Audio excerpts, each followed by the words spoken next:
Ito ang aking pangako,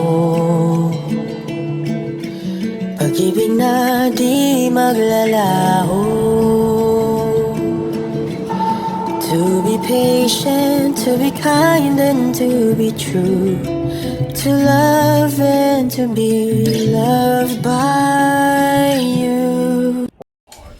Chika Minute, Donnie Pangilinan at Bel Mariano magbabalik sa ASAP sa linggo.